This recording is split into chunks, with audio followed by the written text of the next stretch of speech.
थारैनो नंगौ स्पेसियेलि आङो बे टुक्राझार ओनसोलाव इनचार्ज हिसाबै बेवहाय दाखालिनिफ्राय लानानै गिदिंगासिनो दङ आरो दिनै नैबे आरोबाव टुक्राझारनि अनगायैबो बे कानिपुर ओनसोलाव आं फैबाय आं दिनै गोबां जायगायाव गिदिंदों रायजो राजाफोरजों सावरायदों मेल मिटिं खालामनाय जाबाय आरो बे बिथिङै आं नोजोर होनानै नुबाय जे थारैनो रायजो राजाफ्रा आथिखालाव जे सरकार दङ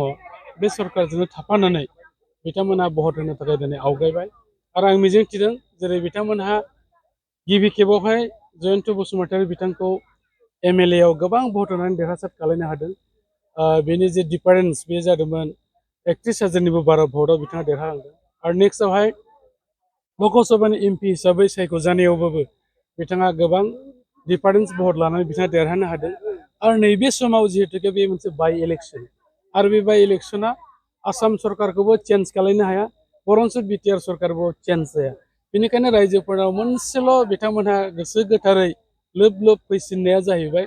थाखानाय सरकार थाखानाय बिजाथिनो बिथांमोना दिनै भट होनो नागिरदों आरो बयबो मिन्थिजोब्बाय जे बेयाव जोंनि इउपिपिएल दोलोनि मानगोनां बिजाथि निर्मल कुमार ब्रह्म बिथांनोनो 13 थारिखआवहाय ट्रेक्टरनि सुबियाव एबा ट्रेक्टरनि सावगारियाव भट होनानै गोबां बिबां देरहासार खालामनो थाखाय दिनै जानजि खाफ्रादों आरो बेजों लोगोसे आं मोनसे मोजां सिम्पटम नुदों जे बे ओनसोलाव गुबुन गुबुन दोलोआव जाय बिथांमोना खामानि मावदोंमोन बिथांमोना आथिखालनि प्रमद बर' बिथांनि दैदेननाय जे बिटिआर सरकार एबा इउपिपिएल दोलोनि जे सरकार बे सरकारा जिहेतुके सान्थिखौ गाव गायसननो हाबाय लोगोसे दा गोबां जौगानाय हाबाफारिबो मावगासिनो दङ आरो जोंनि गेजेराव बेले बेजे जानाय गुबुन गुबुन जातिजों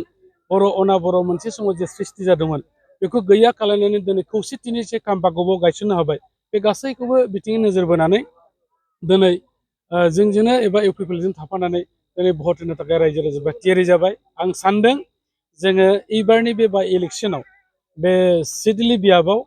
जोङो 1 लाखनिबो बारा भट मोननानै जों देरहासार जानो हागोन हाग्रामा महिलारि बिथांनि जे बाथ्रा होननाय बे गोदान बाथ्रा नङा नोंथांमोना हयथ' गावबागाव जुदि बै समाव बाइट लानाय दंबा बेफोरखौ नायबा नुगोन जेब्लासिमाव बिटिआर ओनसोलाव जोंनि इउपिपिएल दोलोनि बा प्रमद बर' दैदेननाय जे बे बिटिआर सरकारावहाय फार्स्ट जोंनि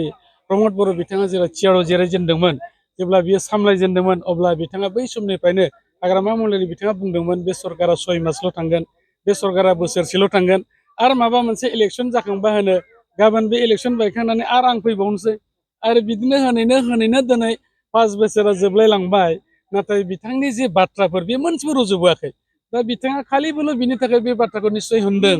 फैयै फैयै गासिबो बिथांनि दैदेनगिरि सापर्टार बिथांमोनहा बिपिएफ दोलोखौ नागारनानै इउपिपिएल हान्जायाव फैबाय गुबुन हान्जायाव थांबाय दा हारसिङै बादि मोननायखाय जिखिनि माखासे दं जखायसे दं बेखौनो हमथानानै लाखिनो थाखाय बिथाङा बे बाथ्राखौ होनो खिन्थु बिथाङा मालाबाबो गाव बुंनाय बादि बेवहाय साक्सेस जानो हानाय नङा जिहेतु इन्डियान एलायन्स नोंथांमोनजों नैबे एजिपि आरो बिजेपिनि दैदेनगिरिफोरखौ दासिम नुनो हाया बे थारैनो नंगौ नोंथांमोना निस्सय नुदों जोङो इन्डिया एलायन्स दङ आरो नुनो मोनाखै होननाया बे बांद्राय खाबजाथावना जायाखै अलरेडि मिनिस्टार बिथांमोनहा गिदिंगासिनो दङ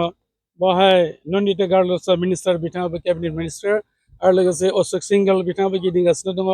आरो बिथांमोनजों लोगोसे जाय बिथांमोनहा सेन्ट्रेलनि बिबानगिरिफोर डिस्ट्रिक्टनि बिबानगिरिफोर अलरेडि बिथांमोना गिदिंदों दा बेनिखायनो आं सानो बेवहाय सोरबा फैदों सोरबा फैयाखै नङा गासिबो जोङो एनडिएनि दैदेनगिरि हिसाबै ज' ज'यै जों खामानि मावदों आरो नोंथांमोना निस्सय खबरखौ मोनबाय जे 6 थारिखआव बेवहाय बेंटलाव गिदिरथार मोनसे मेल खुंनाय जागोन जे जायगायाव जोंनि आसामनि सिएम बिथाङा बाव नुजाफैगोन जुजिनाया सोरजों जागोन